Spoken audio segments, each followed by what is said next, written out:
Welcome to the Afghan Eye YouTube channel. If this is your first visit, make sure to subscribe and press the notification bell so that you won't miss any of our new videos. Assalamu alaikum. Welcome to another Afghan Eye podcast. I'm your host Sangar. And I'm Ahmed-Waleed. We have been away for a while, but we're back from our hiatus in 2023. So first and foremost, I would like to ask my dear friend Ahmed-Waleed. How are you doing, sir? Alhamdulillah ta'ala, I am. Could be better, could be worse, but with that being said, in fantastic health and spirits. So probably contradicts the first answer, but alhamdulillah. How are you, Sangar? It's been a while.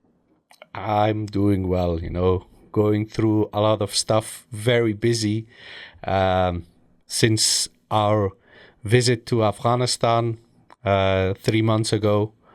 It has been a very, very busy time for me personally.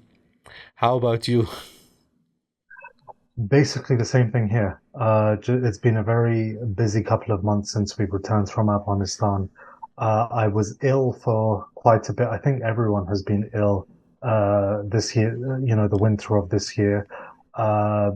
Just busy trying to synthesize, standardize everything that we got done whilst in Afghanistan, which has been quite a taxing task. But alhamdulillah, we are where we are, and we're back in the new year, I guess. And we're here today to discuss your latest article that you've written for the Afghan Eye. Before we dive into your article, I just wanted to let everyone know, if you're listening to this episode or if you're watching this episode on YouTube, please make sure that you visit our website and read Ahmed-Waleed article, because obviously there won't be any spoilers in this episode. We won't discuss the entire article, but we do recommend you to read the entire article because it's probably the most important topic right now. The article is about the ban on women's education in Afghanistan. So with that out of the way, first and foremost, Ahmed-Waleed, please tell us first about your research. So you have taken up on yourself to investigate and research motives behind the ban on women's education in Afghanistan. The title of the article that you've written is, Afghanistan's Century of Politicized Education. However, to be more specific, in this case, it's about women's education. So,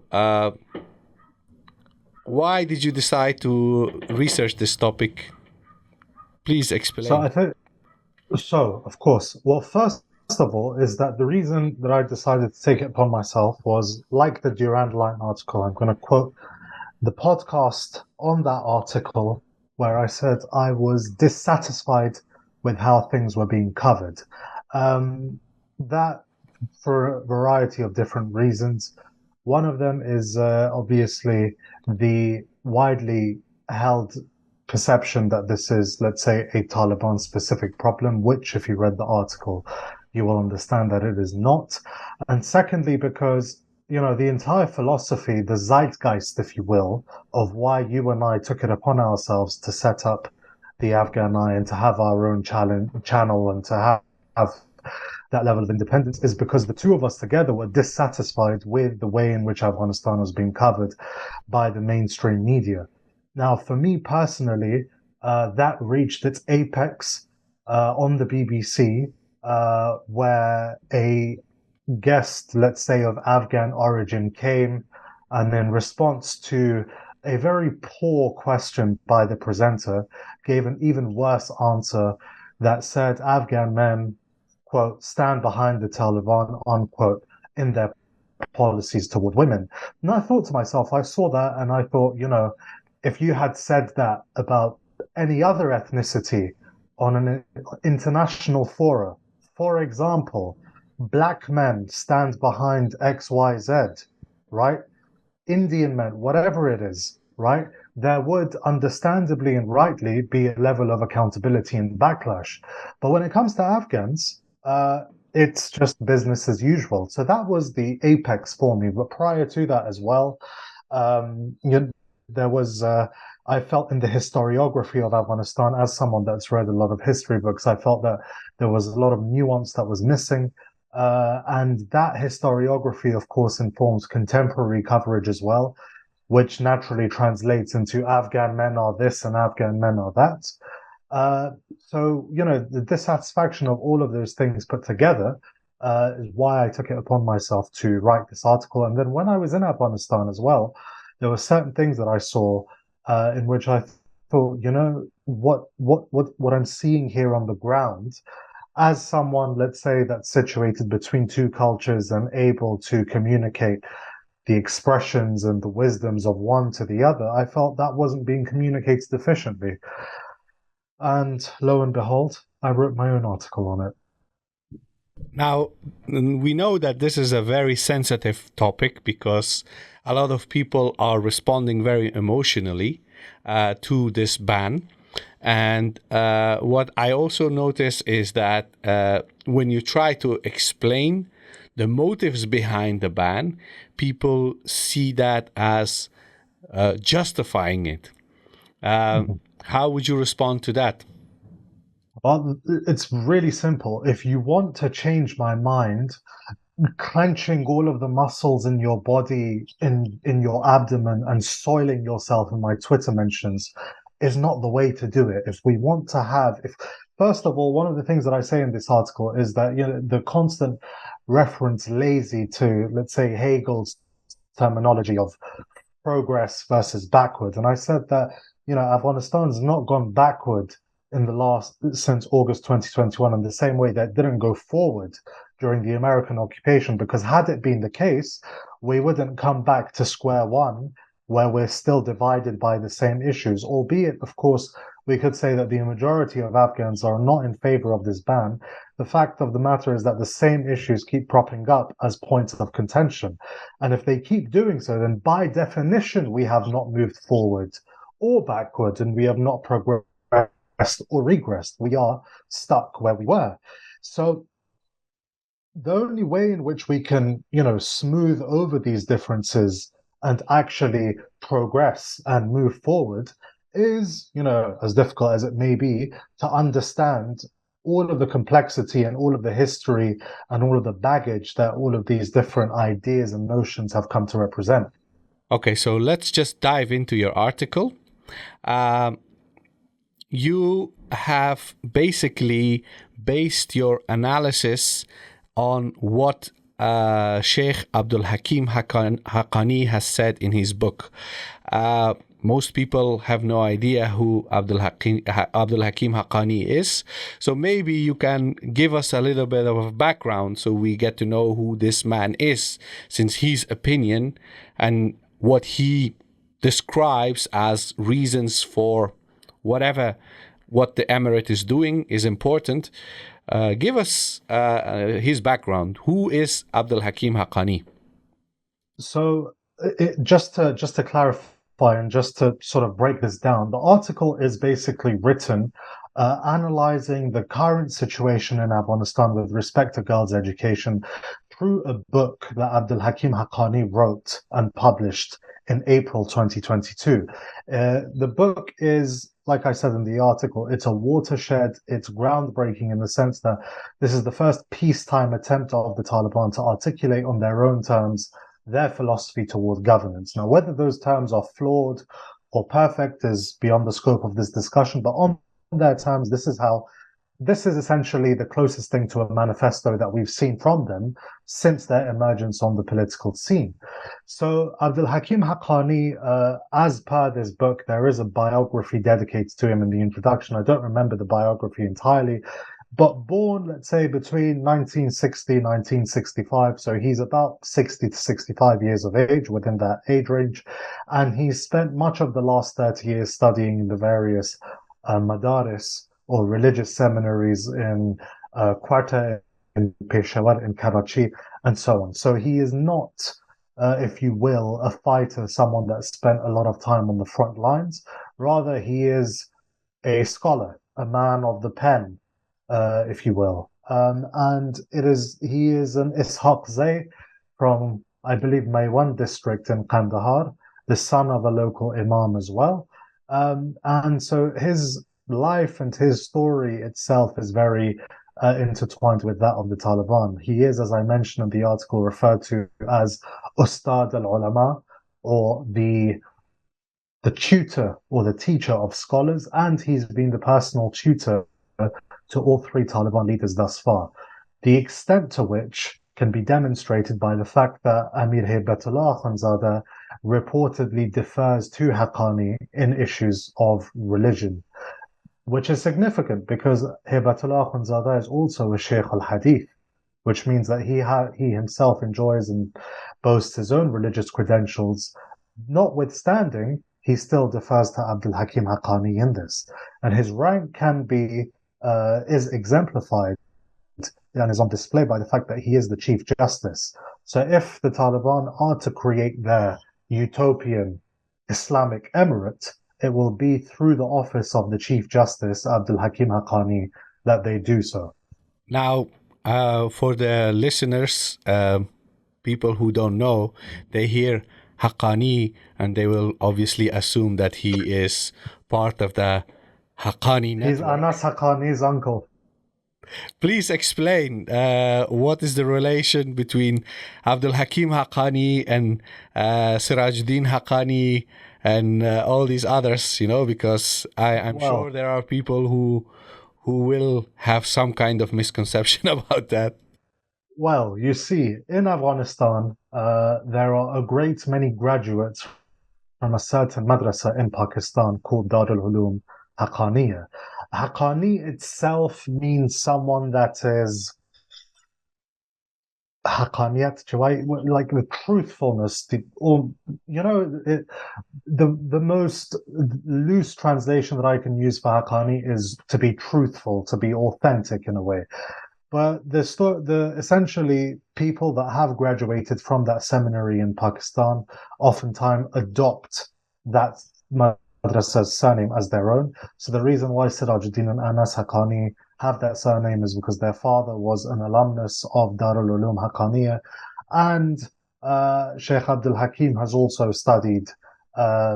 I'm not sure if he studied specifically in that seminary or one of its sub-seminaries, but they all trace their genealogy, their religious genealogy, back to that madrasa. So other than being citizens of the same country, they are not immediately related. Okay, so in the book that you have quoted extensively in this article, there are reasons for why the Taliban, and in this case specifically Abdul Hakim Haqqani, has his reservations regarding modern education, these institutions, and to be even more specific, women's education. Would you say that people like Abdul Hakim Haqqani are fundamentally opposed to the idea of sending women to girls to school and when they are adults to university? Would that be a fair assessment? Yes. For the simple reason that the fact of the matter is that Abdul Hakim Haqqani is, let's say, the latest iteration in a chain of opposition toward modern education at large. Now, what do we mean when we say modern education or secular education? And I think that itself requires some breakdown. So traditionally, and this is of course explained in the article, but I'll try to summarize this. Traditionally, the madrasa in classical Islamic societies was the focal point of all learning. Now, in my article that I published for New Lines magazine, which was an interview with the spokesman for the Ministry of Vice and Virtue, Akif Majir, who also graduated from the Haqqaniya Madrasa. And this also shows how steep in old ways. The Haqqani madrasa is, some would say, backwards, some would say authentic and classical. The choice of words is up to the viewer or the listener, but the point is that it's steeped in an older approach to education, an older understanding of epistemology itself. Classically, the madrasa was the focal point of all learning. In a madrasa, you would learn geometry. In a madrasa, you would learn logic. In a madrasa, you would possibly learn the dialogues of Aristotle and Plato, and you would also learn Quran's the interpretation of the Quran, exegesis. You will learn about the Hadith, and you would learn about jurisprudence. Essentially, the madrasa was the pre-modern university. It was where you went in order to acquire knowledge that was both worldly and religious. There was even I remember reading something a while back about one of these famous figures of Judaism who actually studied in a madrasa as well, because for the simple reason that despite being a Jew, Maimonides. yes, Moses Maimonides studied in a madrasa for the reason that it was the foremost institute of learning at the time. Now, what that meant was that all worldly knowledge came under a religious umbrella. You see, so the understanding of what is, quote, secular was through a religious paradigm. What the modern university did is it separated that. It essentially, and it has its roots in Christian Europe and the Enlightenment, whereby the secular broke free from the religious or the tyranny of the church. Thereby, religion was relegated to matters of religion itself, and worldly studies were to proceed on their own terms. Now, Abdul Hakim Haqqani is fundamentally opposed to that. For the simple, and I guess it could, come to a broader discussion of liberalism versus religious polities, whereas liberalism affords the right for people to practice religion in the private sphere. That may seem generous to many people. Someone of a religious conviction will come along and say, actually, my religion does not confine itself to the private sphere. My religion also, attempts to regulate the public sphere as well. So by confining religion to the private sphere, you've castrated religion. You see, you've relegated religion. That is exactly the same way in which Abdul Hakim Haqqani sees the separation between secular and worldly sciences. He, in fact, uses the word relegation. He goes all the way back to, I'm sure you know, Sangar, about the Mu'tazili Inquisition of the Abbasi period by Al-Ma'mun. Abdul Hakim Haqqani blames Al-Ma'mun for being the first to overemphasize worldly sciences, but that was different. He still only overemphasized the worldly sciences. This system of the university and the school, wherein religion was just a subject to be taught, in its, in a private sort of quarter, this is something that, according to Haqqani, relegates religion totally, and something that, according to him, is to be stopped with the most forceful of means. So when he later on goes on to say, modern education, fine, I concede, it is necessary to some extent. What he's saying is that society's well-being is contingent on it, therefore, fine, I concede it. But who studies modern education, right? Well, obviously, the people that are going to be working, having the majority of the jobs, are going to be who? Men, right? So there is no real practical need for women on a mass scale to be going and studying modern education. Yes, sure, in medicine and in midwifery and in certain select spheres and certain select subjects, yes, sure, to fulfill the overall communal need. But if jobs are going to arise out of modern education and a modern economy is going to be formed, women, by and large, according to Haqqani's worldview, would be staying at home anyway. And the men would only be studying modern education to facilitate society's well-being. And even then, he actually says in the book that for every 1 hour you spend on secular worldly education, you should spend 2 hours learning Quran and Hadith. Because going too deep into modern education destroys religious faith. So fundamentally, Haqqani is not just opposed to modern education in principle, in the form of the university and the school, but even if he is to concede, you know what, fine, we need to do it, it's not the women he's got in mind. So now, what could be understood from this worldview that Haqqani has is that he does not see education as a human right. He does not see women's education or participation of women in the workforce as a human right. Now, this is something that may be very difficult for people to understand, because in the last century, even more than a century, in most parts of the world, people have developed this idea that certain things that are seen as the norm now are fundamental and universal rights, and nobody should even doubt that. Well, obviously, a lot of people do doubt that, and they don't even believe that, and some of those people are in power in Afghanistan right now. Now, here is the difficult part that needs to be understood.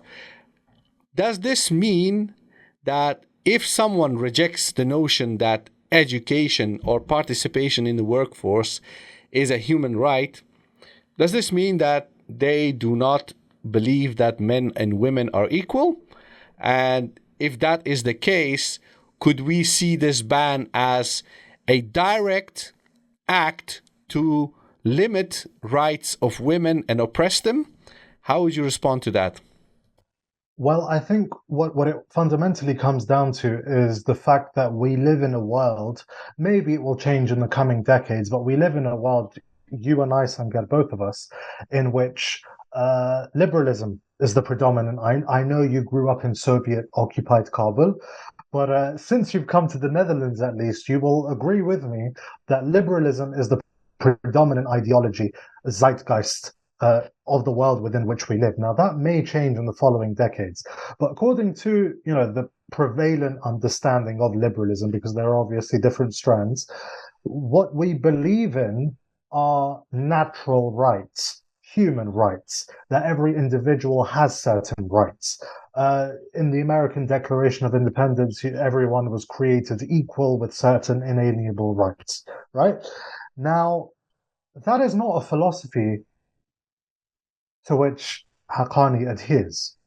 Like I said, the conceptualization of rights takes place. So individual human rights, where the individual is sort of centered in the broader philosophical compass of society, that is not something that applies to Haqqani. For Haqqani and those that think like him, it is more about the communal rights, whereby the human being is a social animal, if you want to use that sort of terminology, prior to being an individual, where the needs of the community need to be fulfilled before, according to them, some abstract notion of rights and human rights for every individual is afforded to them. You see? So when it comes to what are the community's needs and requirements, well, first of all, according to that moral paradigm, it is the preservation of life, intellect, religion, property, and lineage, what we call, or what were codified by Ghazali as the 5 higher objectives of the Sharia. This is the paradigm in which Haqqani lives. Now, according to that paradigm, the preservation of religion itself is something that is risked by excessive dabbling in modern education. Now, whilst we have made some progress in Afghanistan, and now even Haqqani concedes that modern education is a necessity, that takes place under the overall remit of preservation of life or livelihood or the acquisition of wealth according to what he would consider lawful means. Now, within those communal needs and requirements, do women have the inalienable right to study Machiavelli, Spinoza? Quite frankly, no. Even men do not have that inalienable right. But if someone is going to study these sciences, right, and contribute meaningfully and economically towards society, which Haqqani does accept, it's not going to be the women to do it. Their role overwhelmingly is to stay at home, raise children, and that is essentially what he's conceptualized for them, right? So even the attitude toward men studying the modern sciences is one of resignation and reluctance. Women, on the other hand, under the broader remit of society and what the different roles and responsibilities of men and women are, Haqqani is not going to accept that. Now, you pointed out a very important matter, and that is that we live in a modern society, 21st century, where certain things are considered as, there aren't even people who would doubt that. Like, for example, here in Western Europe, United Kingdom, North America. However, if we look back at these modern societies, we see that how did women become part of the workforce, and how did they start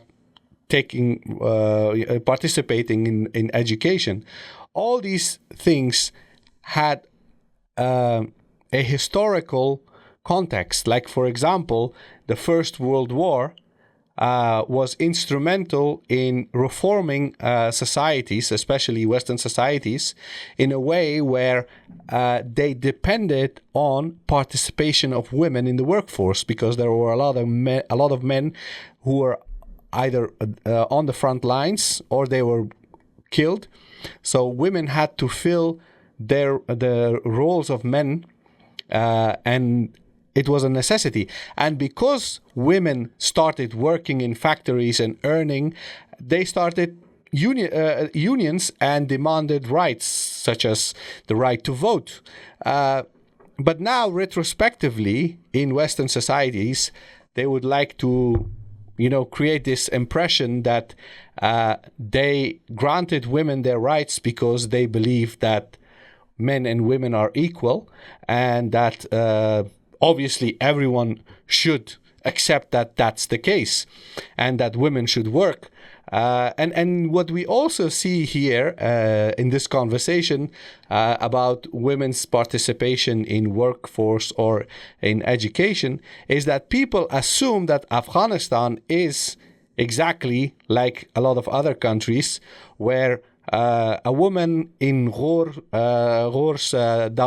Dawlatyar district should be allowed to work because there are many jobs there as data entrist at the local offices of marketing bureaus or whatever. It's ridiculous, but those things don't exist in Afghanistan.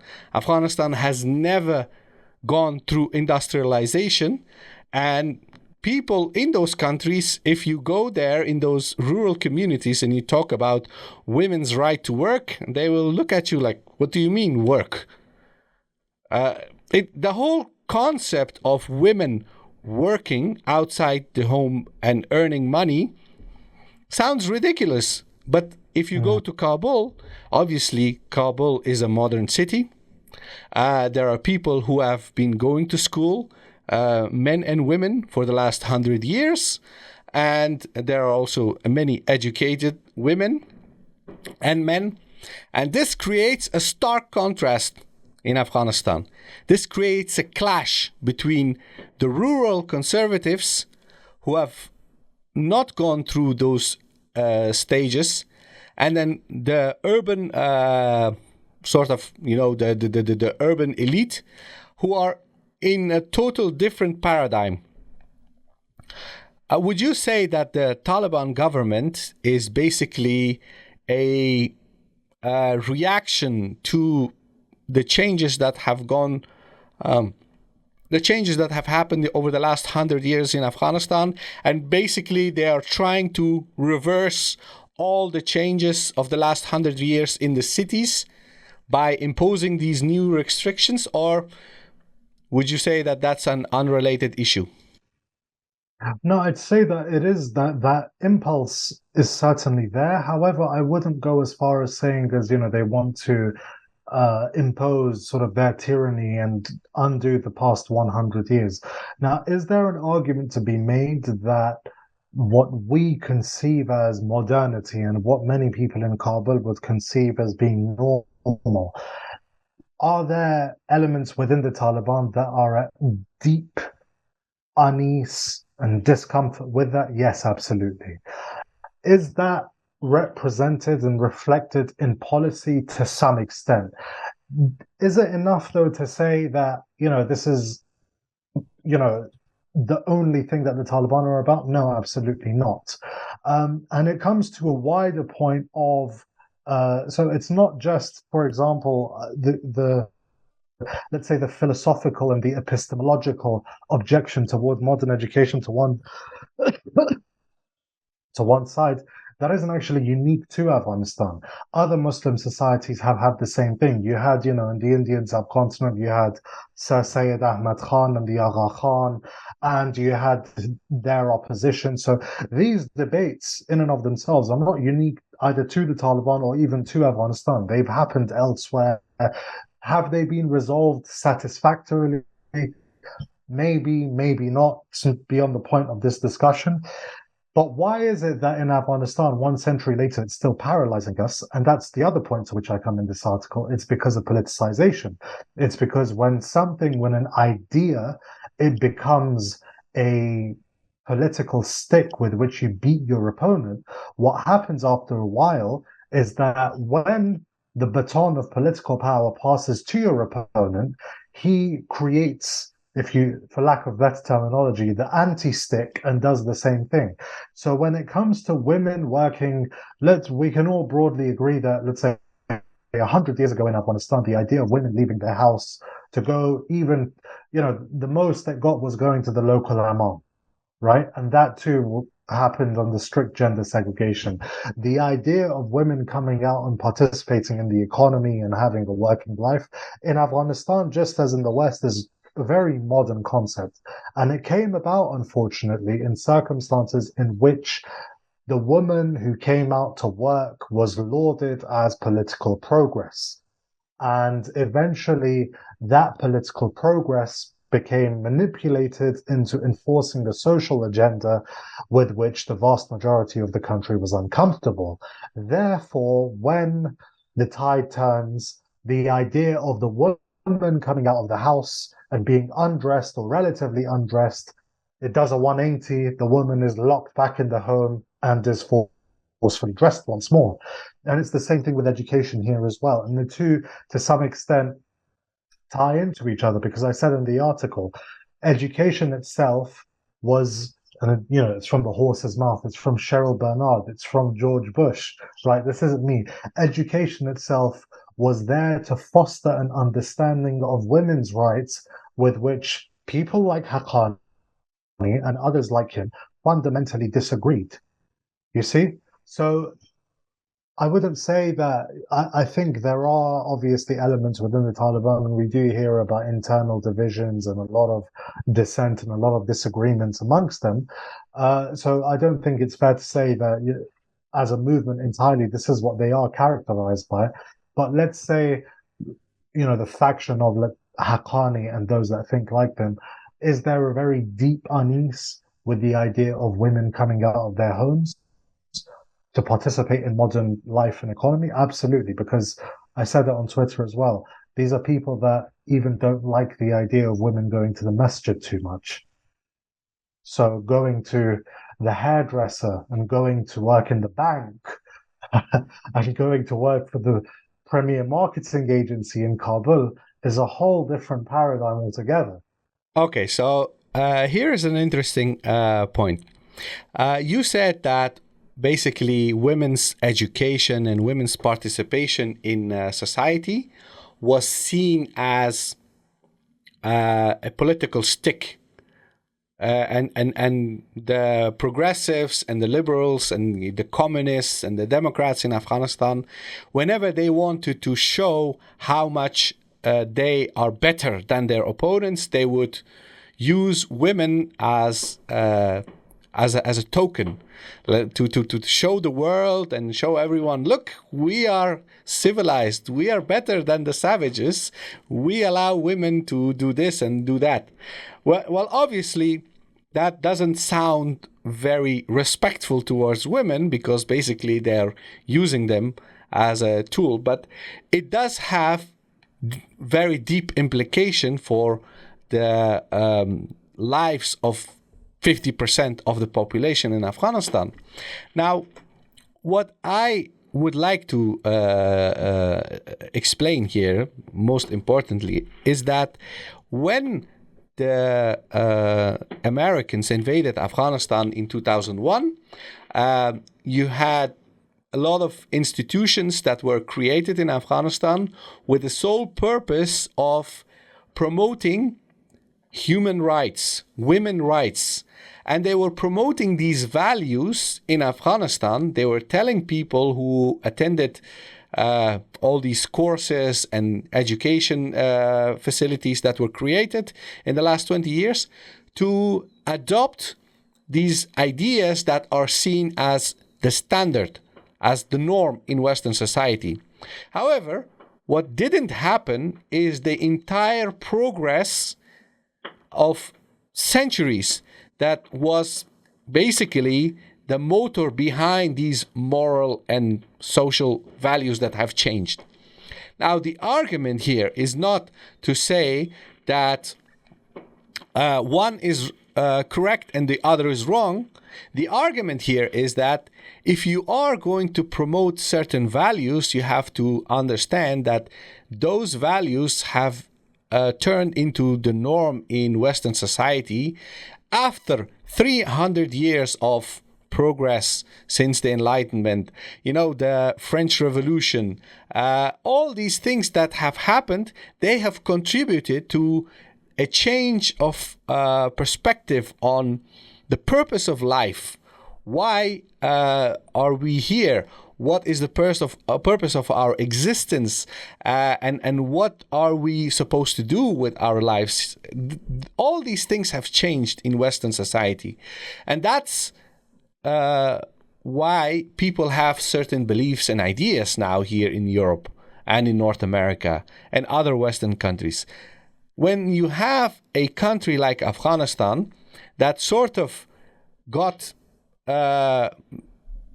turned into a buffer zone between the British Empire and the Russian Empire, and then basically went dormant for a couple of decades after the end of the colonial era, you cannot expect in that kind of society that people just adopt other values on wholesale as of everything is just that nobody is going to actually question that or doubt it or oppose it. Now that's essentially, in my opinion, is the problem that is not being fully understood. And what I often see in conversations about women's education in general is that people would like to see an improvement of the lives of women in Afghanistan. Like, for example, mortality, what is the correct phrase for that when women die during birth of their children? Maternal mortality. Yes, maternal mortality is one of the highest in the world in Afghanistan. Aside from that, there are so many other examples of suffering and pain that women have to go through in Afghanistan. And obviously, if you look at people who have the worldview of Hakim Haqqani and people who may have the worldview of someone like, Sima Samar or whatever, in both cases, I would say that on both sides, they do not believe that women should suffer. Would you agree? Yeah, I would. Okay. Then what is the problem? Why is it that these two opposing views, both Afghan, both from the same country, why can't they come to some kind of resolution that would end suffering of women in Afghanistan? Well, one of them is a Maoist, so that poses a bit of a problem. But I would say, beyond the jab at Maoism is the fact that, like I said to you, Sangar, right? These discussions, the philosophical understanding of what even is education, right? It goes, in in the era of modernity, you have parallels of it, let's say in the Ottoman Empire, you have it in British India, Sir Syed Ahmad Khan, and these, you've got these discussions elsewhere as well. Even, going back to Plato's Republic, there's something about how to properly raise the next education of children and the ideal republic.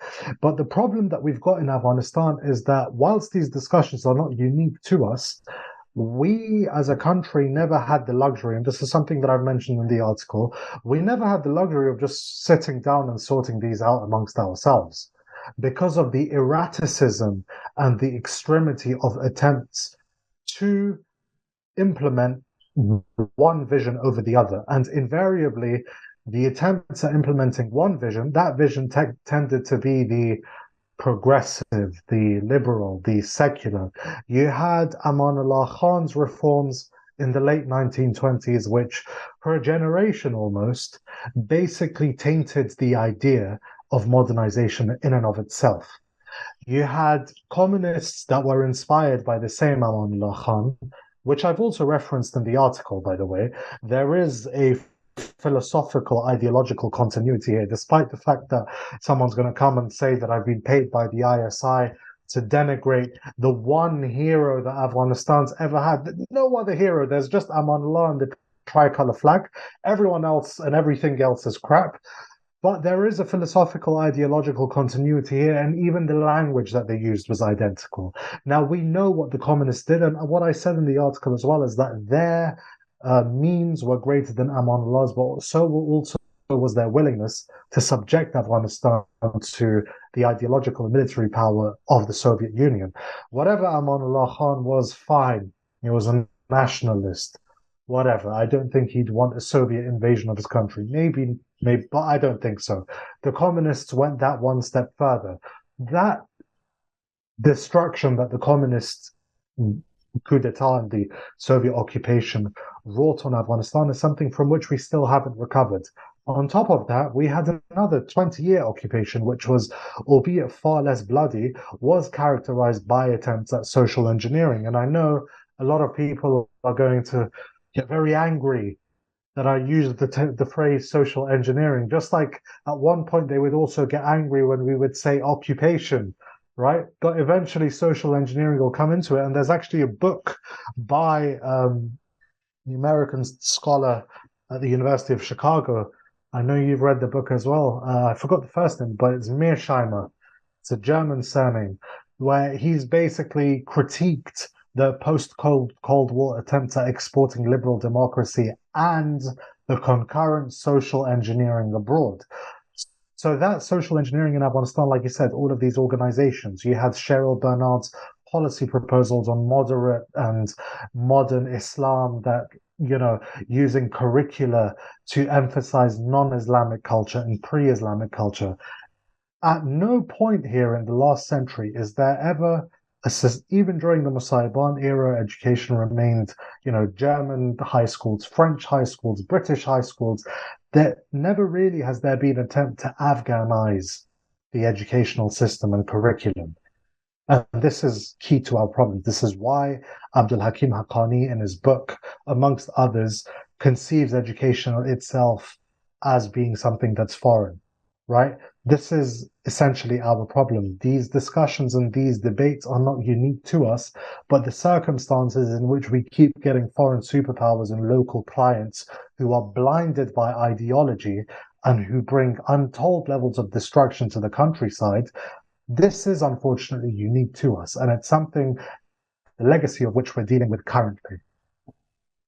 Okay, so one could argue that Abdul Hakim Haqqani studied in Darul Uloom Haqqaniya, which is technically in Pakistan. Depends on how you look at the Durand line. But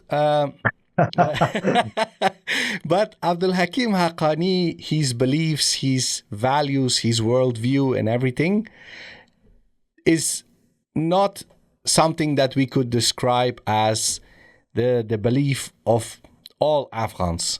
So a secular Afghan, a progressive Afghan who would say, no, his values, his ideas are alien and imposed on us by Pakistan. We are the progressives. We are true representatives of the Afghan nation and the Afghan values and the Afghan, worldview. How would you respond to that? Well, it places me in a very awkward, and I have had this argument as well. It places me in a very awkward position of having to defend Abdul Hakim Haqqani. But for the reason, and I'll explain this as follows: the Institute of Deoband predates the modern state of Pakistan by about at least a century, if not more. Now, the issue with this argument is that the Institute of Deoband sees itself as the heir to normative, what it perceives as normative Sunni Hanafi Islam on the Persian cultural continent. And that Persian cultural continent is an area which comprises Afghanistan, it comprises Central Asia, it comprises the Indian subcontinent as well. Now, that Persian cultural continent has been absolutely decimated by forced conversion to Shiism in Iran, Russification in Central Asia, British Empire in India. So really and truly, the only place, and this is, if there are any Khorasanis watching, they may start to like me after this, but the only place in which it really survived is Afghanistan, in the sense that the Persian language is not just alive in Afghanistan, but it's thriving and has been thriving. You could make an argument that Pakistan is also a successor state to that Persian cultural continent. To some extent it is. However, the Farsi has been replaced with Urdu, right? So Darul Uloom Deoband, as a Sunni Hanafi institute, which almost sacralizes the language of Persian, right? This is why whenever you see a certain policy advisor to the Prime Minister of the United Kingdom talking about a Persian genocide, right?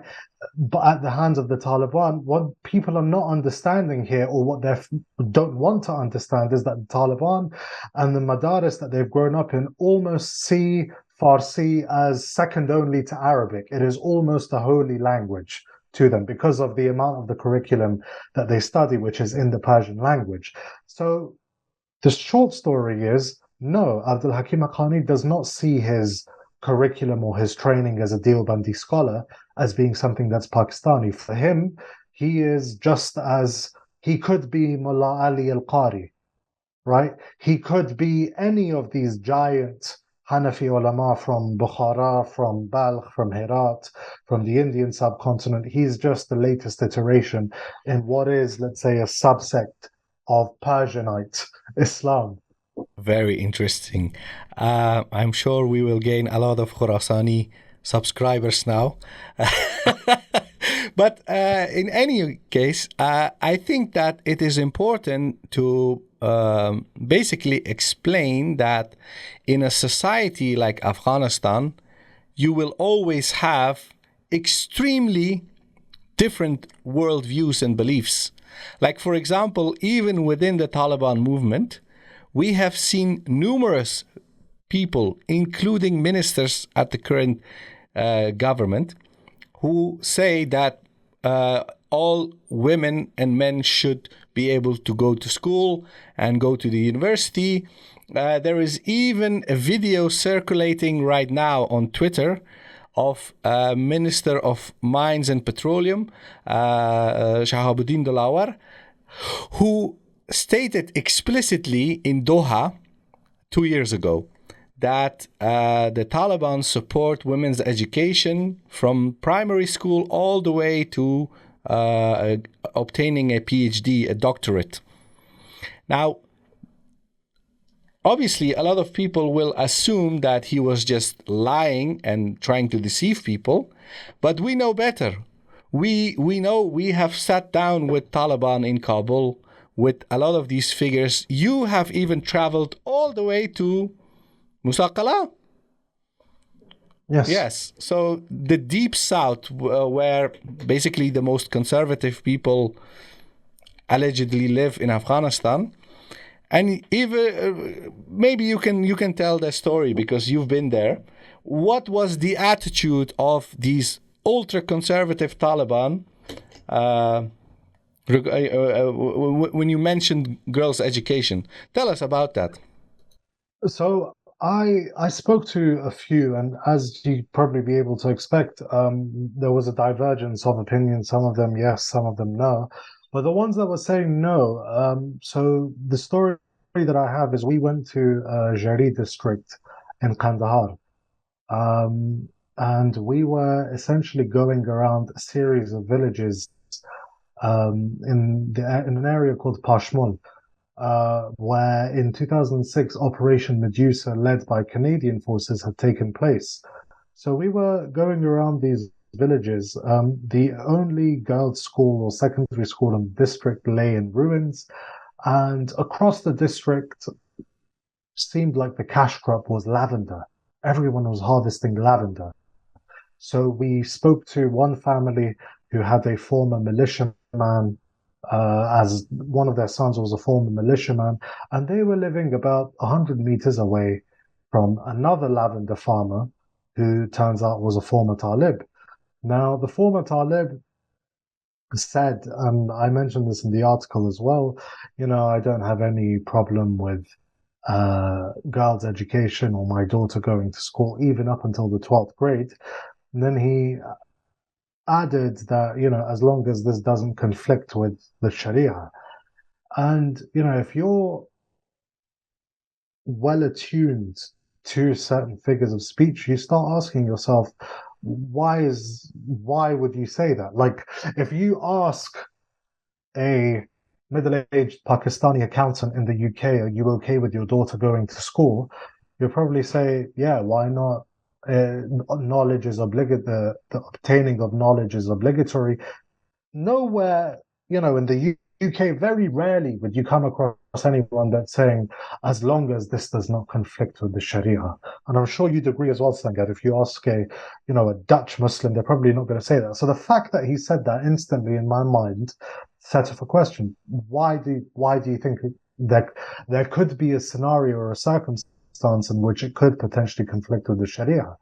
Now, the point here is, and I know, someone listening is going to be like soiling themselves in anger as to why I didn't get into a very deep debate with this poor lavender farmer. The guy just wanted to harvest his lavender, right? Like, I'm not going to go. And it's more so about actually trying to understand the angle through which he views things rather than trying to debate and discuss it. So, what are the circumstances in which this can conflict with the Sharia? And he didn't actually answer me, but then he just turned around. And this, for me, it summed up a lot, right? He said, this issue is being used to undermine Islam. And I was like, what do you mean? And I didn't want to question him too much as well. There's also the fact that he's a former Talib, so you don't want to hit the wrong nerve, right? So, but there are two issues here. Is the politicization of the issue and the international condemnation being used to undermine Islam? Or is this girls' education itself, as in the idea of girls going to school, being used to undermine Islam? And his answer was basically, you know what?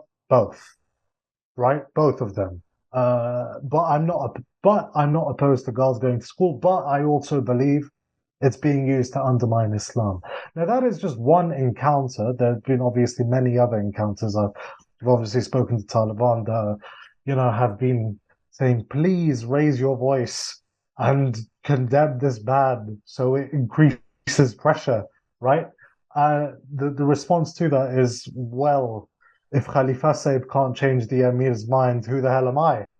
How the hell am I going to convince the Emir to change his mind through Twitter, which the Emir probably doesn't even know about?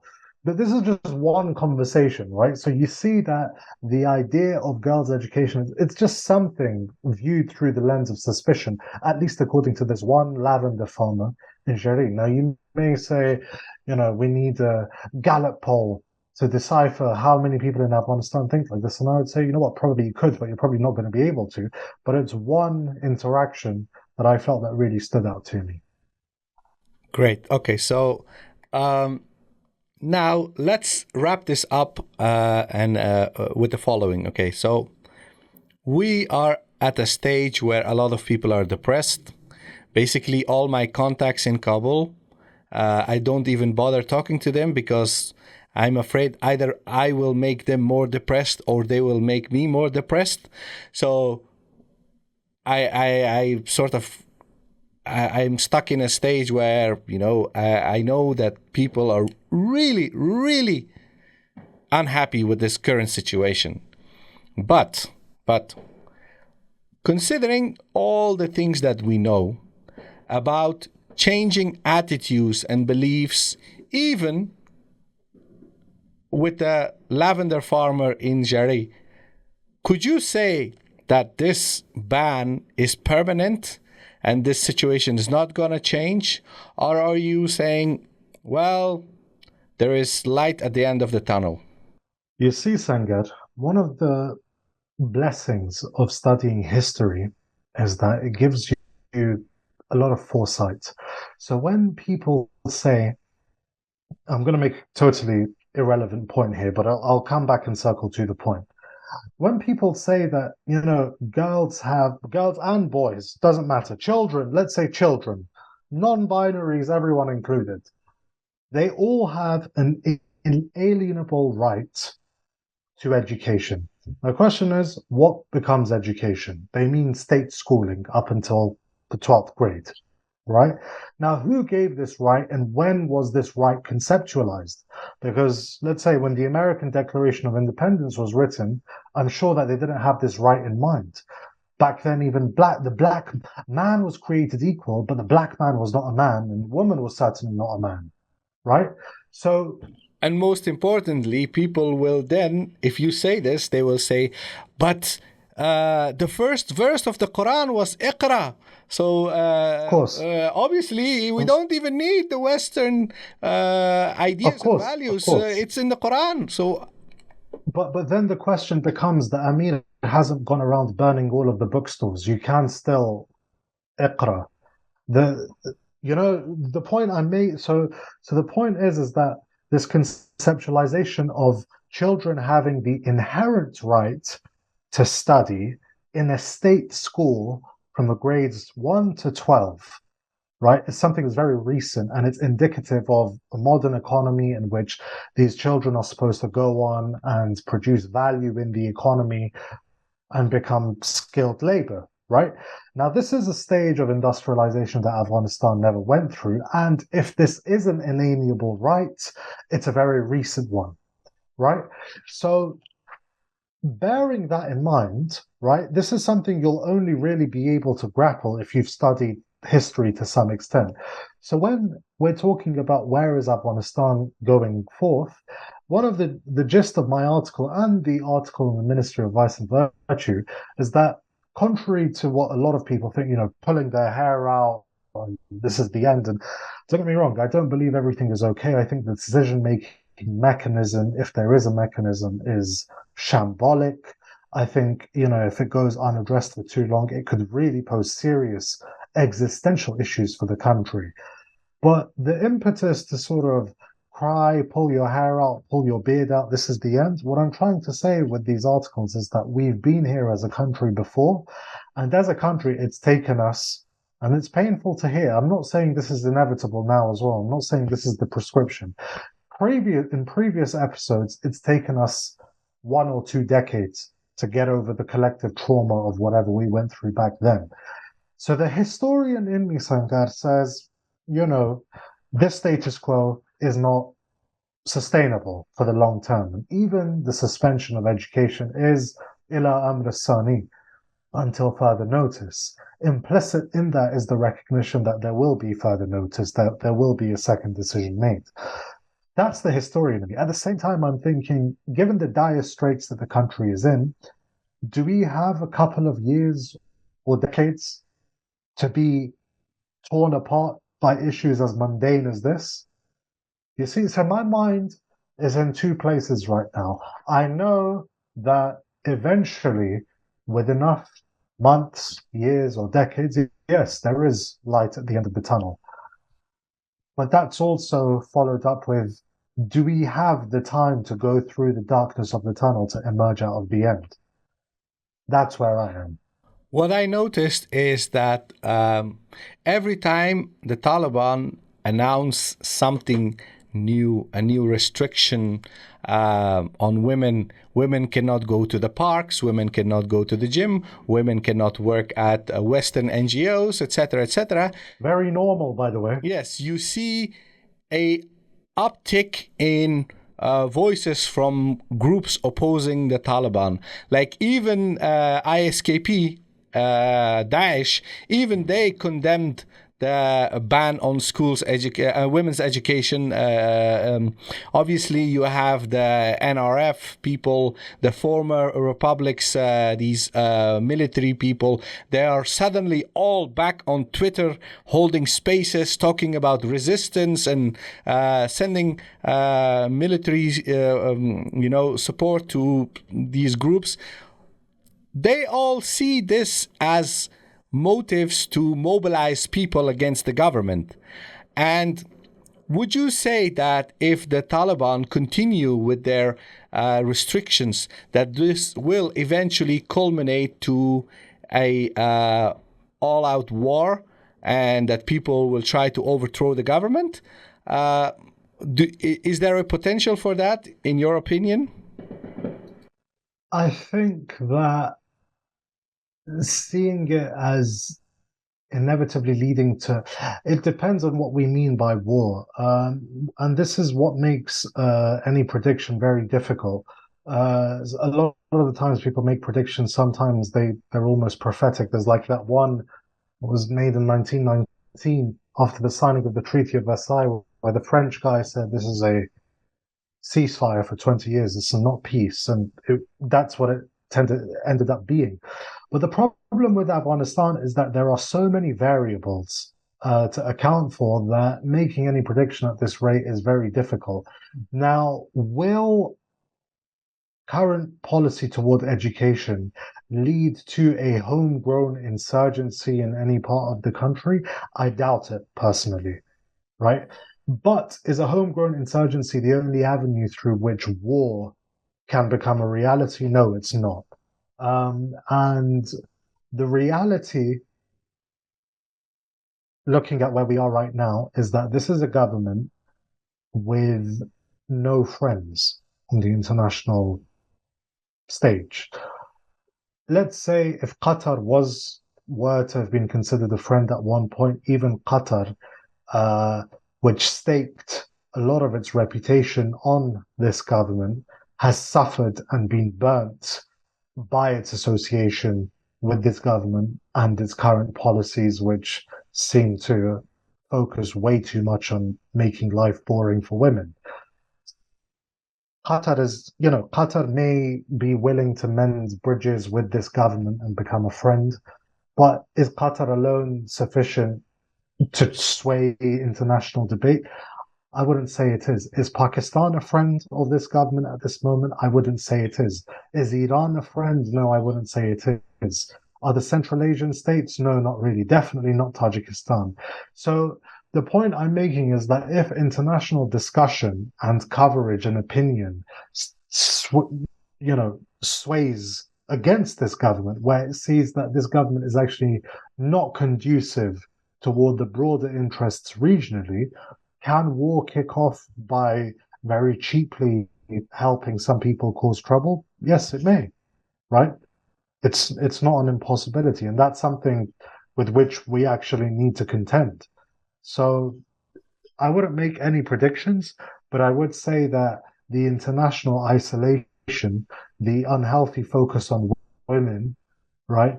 The growing sort of antipathy toward decision making, the lack of any real friends, right? The idea is not as remote as we may think, is what I'm trying to say. I think that the most important matter for me, at least, is my biggest concern is that the government is not able to win over that segment of the society that is opposed to the Taliban, their values, their beliefs, and it's also losing the support of the segment that did support them. Yes, and by continuing this, the restrictions on women, the continuation of these decisions and these attitudes towards women and education, etc., is further alienating that segment of society that opposes the Taliban. And in the long run, that will not create a stable society in Afghanistan. It's splitting the nation apart. It's splitting people apart. Obviously, it wasn't really a union even before, but now it's getting even worse. And my concern is that if something doesn't change quickly, we are going towards a more unstable and more problematic, state of affairs in Afghanistan.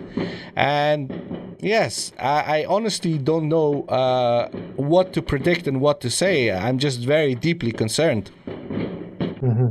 And there's a final thing that I would add here, because I've got a couple of guys in my Twitter mentions that are like, let's say the modernity critiques, right, coming at it from a religious lens. My contention is, I'd say, I'm pretty flexible in this. My contention is not like, and I've critiqued the idea myself, I don't believe that every human being in the world, whether it's in the Amazon rainforest to Siberia, everyone has the inherent, inalienable right to go to school for 12 grades. I don't believe that, and I'm not suggesting that.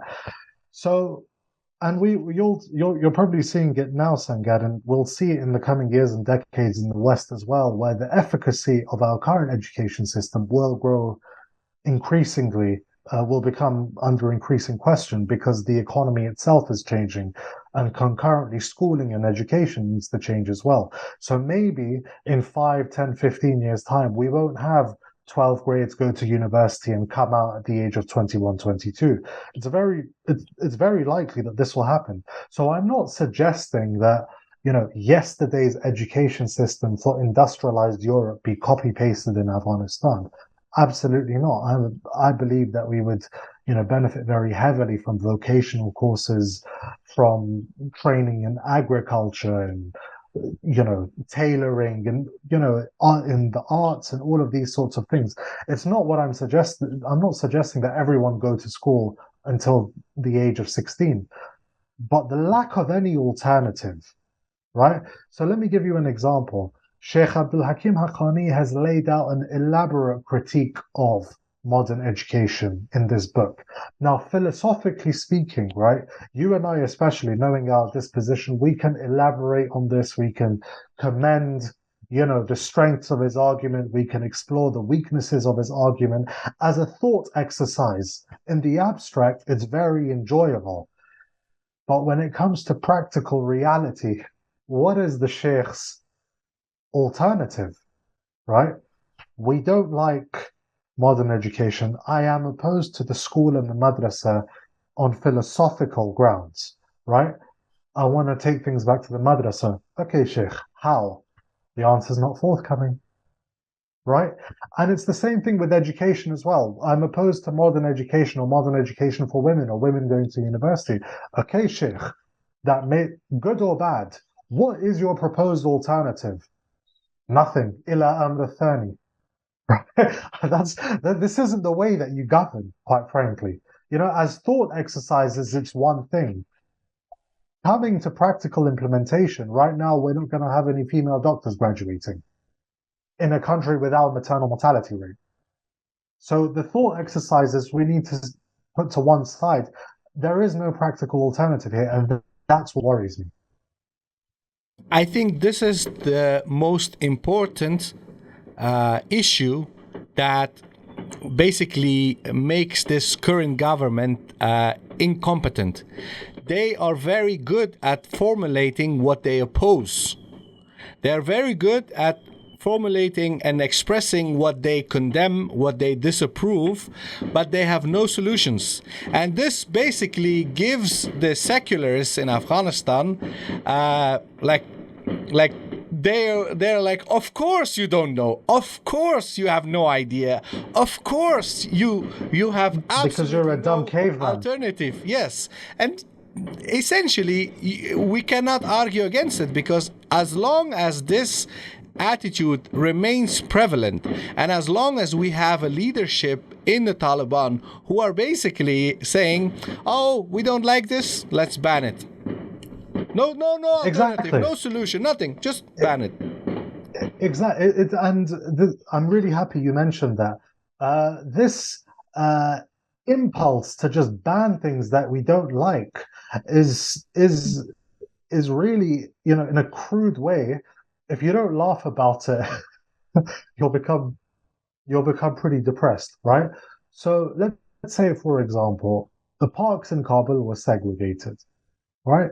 And once again, I know that there are people that watch me that are going to be like, you know what, Ahmed-Waleed, giving me very secular vibes, right? Because I know people like this, right? But hear me out, hear me out. So in Kabul, we had parks. Men and women would go together. Okay, now follow me, Sangar. Then it was like, no, there's free mixing happening. We need to segregate the parks. Now, once again, I'm going to refer to my superiority as a history student, right? Traditionally, the Islamic State did not interfere to this extent, right? Where, parks and everything was under its remit. But fine, let's say, okay, the parks are segregated between men and women. Then the parks are banned for women. Why? Because there was free mixing happening. So out of all of the options available, right, you see a problem, you have numerous courses of action. So perhaps more stringently enforce the segregation, whatever. No, just ban the parks, and only for women, right?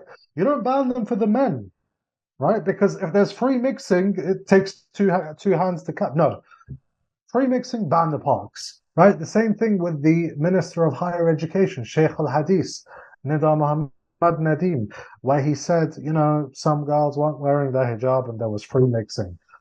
So, according to the answer he's given, right, the way that I see it is like, okay, let's say in a campus of 400 girls, a dozen of them were free mixing and flirting, right? That's it, ban it, burn the uni down. That's it, finished. There's no disciplinary, like, let's say, you wanted to really fix this problem. You could go, let's say, speak to the girl's parents, you could speak to her family, you could discipline her, you could do everything to try to minimize free mixing. No, you didn't listen to me. There was free mixing, burn down the uni, close it, right? Like, is this sensible? You know what's funny about this is that these people get also very easily offended if you criticize them. But essentially what is happening is that the most lazy decision that you can take is just simply ban everything. It's laziness. It's laziness because there is no further thought about consequences, about alternative solutions, nothing of that sort. No, simply ban. And this also reveals something very something very concerning about the Taliban, is that they do not know, at least these people who are imposing all these bans, they do not know how to operate large human organizations, institutions. They don't know. Because if you are dealing with a gigantic institution with thousands and thousands of employees and students, then you know that any kind of change and reform needs to happen gradually. That's basically what is generally accepted all around the world in public even and according business to Islamic administration. tradition.